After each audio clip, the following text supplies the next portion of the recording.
ప్రస్తుతం కానీ బట్ నాకు అంటే ప్రసాద్ అన్న గుర్తుకొచ్చింది. అప్పుడు మేము చాలా కాలం చేసి ఎందుకు ఆపేసామంటే తర్వాత కొంత అవేర్నెస్ వచ్చింది, కొంత బ్లడ్ది ఇది. దాని తర్వాత కూడా ఏంటంటే మన దగ్గర ఇప్పుడు వాళ్ళు ఈ హాస్పిటల్స్ వాళ్ళు ఏం చేస్తున్నారు, కొంతమంది, అందరూ కాదు, ఒకళ్ళిద్దరు ఆ రోజుల్లో సమ్ XYZ హాస్పిటల్లో వాళ్ళు వాళ్ళ దగ్గరికి వెళ్ళండి బ్లడ్ కావాలంటే మన దగ్గర పంపించి వాళ్ళు ఛార్జ్ చేశారు.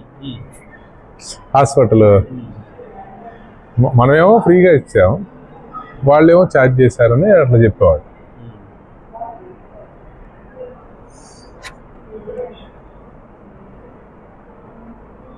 ఇప్పుడు మేమేం చేస్తున్నామంటే సార్, మనకి ఎవరైతే క్యాంప్ సపోర్ట్ చేస్తారో వాళ్ళ వైపు నుంచి రిక్వెస్ట్ వస్తే మన రూపాయి కూడా ఛార్జ్ తీసుకుంటాం. వాళ్ళు ఎవరైతే ఉన్నారో బ్లడ్ డొనేట్ చేశారో వాళ్ళకి ఫ్రీగా ఇచ్చేస్తాం. అంటే మీకు ప్రాసెసింగ్ ఛార్జెస్ ఉంటాయి, బట్ అవి కూడా మేము తీసుకోవట్లేదు. అవి పెట్టుకోవాలి. అవి పెట్టుకోకపోతే మీకు ఏమవుతుందంటే జనరల్గా మెయింటెనెన్స్ ఇబ్బంది అవుతుంది. బట్ మనం చారిటీగా చేస్తున్నాము, ఆ చారిటీగానే చేద్దామనేటువంటి అది దీంతో మనం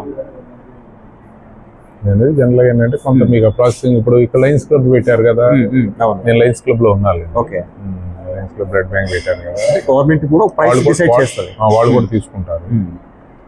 మనం ఏంటంటే వాళ్ళు మనకి సర్వీస్ ఇస్తున్నారు, మనకి ఇలాంటి సపోర్ట్ ఎంతో చేస్తున్నారు. బట్ వాళ్ళకి అడిగినప్పుడు మనం వాళ్ళ దగ్గర కూడా ఛార్జ్ చేస్తే సో అది మనకి కృతజ్ఞత అనేది ఉండదు అనే ఉద్దేశం మనం కూడా ఏం చేస్తామంటే వాళ్ళకి ఆ ఫెసిలిటీ ఇస్తున్నాం అన్నమాట.